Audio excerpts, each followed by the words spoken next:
Shooting പോയാലോ നമുക്ക്? Hello guys, ഇന്ന് ഞാനൊരു ഇതും കൂടി ചൊവ്വലൂർ ശിവൻ്റെ അമ്പലത്തേക്കാണ് പോണത് കേട്ടോ.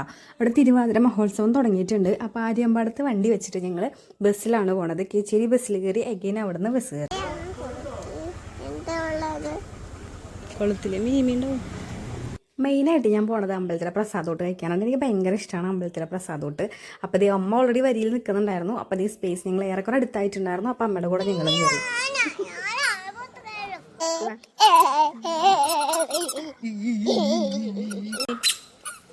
അടഞ്ഞിട്ട് വരുന്നുണ്ടല്ലോ.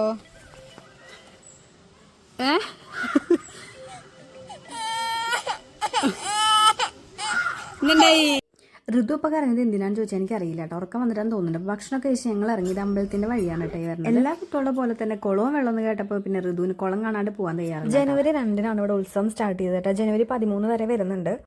ഇവിടുത്തെ മെയിൻ വഴിപാട് വരുന്നത് ശ്രീ പാർവതി ദേവിക്ക് പട്ടും തലയും ചാർത്തലാണ് കേട്ടോ. മംഗല്യ സൗഭാഗ്യ ദമ്പതികൾക്ക് നെടുമംഗല്യത്തിനും വേണ്ടിയിട്ടാണ് ഈ വഴിപാട് എന്നാണ് വിശ്വാസം വരുന്നത്. ഞങ്ങളിതേ പാടത്തെ ഭംഗിയും വെയിലൊക്കെ കൊണ്ടിട്ട് നടന്ന് വീട്ടിലേക്ക് പോയിക്കൊണ്ടിരിക്കണേ. വീട്ടിലെത്തി ഞാൻ ഋതുവിനും ഉറക്കി ഞാനും ഉറങ്ങി. ഇത് എണീറ്റപ്പോൾ സമയം 5:30 അമ്മ അതേ ചായ ആക്കി വിളിച്ചിട്ടുണ്ടായിരുന്നു കേട്ടോ. അത് പനന്നും കൊടുത്തിട്ടുണ്ടായിരുന്നു. അതും കഴിച്ചു. ചായയും പപ്പടവടിയും കൂട്ടിയിട്ട് ഞാൻ കഴിച്ചുകൊണ്ടിരിക്കുകയാണ്. അപ്പം ഞങ്ങൾ തിരിച്ചു പോകാനുള്ള പരിപാടിയിലാണ് കേട്ടോ. ഋതുദേ മാമൻ്റെ ഫ്രണ്ടിൽ കയറി ഇരുന്നിട്ടുണ്ട്.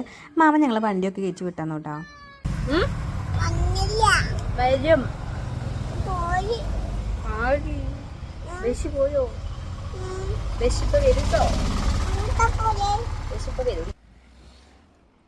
അങ്ങനെ 2 ബസ്സൊക്കെ കയറി പിടിച്ച് ഞങ്ങൾ തിരിച്ചതേ ആര്യമ്പാട് എത്തിയിട്ടുണ്ട് കേട്ടോ. ചേട്ടൻ്റെ ഒരു കസിൻ്റെ വീട്ടിൽ ഞാൻ വണ്ടി വെച്ചിട്ടുണ്ടായിരുന്നു. പോകുമ്പോൾ തിരിച്ചതേ അവിടെ എത്തിയ ഋതുവിൻ്റെ കങ്കാരു ബേഗിൽ ഋതുവിനെ നിറച്ചു. അപ്പോൾ ഞങ്ങൾ പോവാണ് ഗായ്സ്. അപ്പോൾ ഓക്കെ, ബൈ, ഗുഡ് നൈറ്റ്. അടുത്ത വീഡിയോയിൽ നിങ്ങൾ വീണ്ടും കാണാം.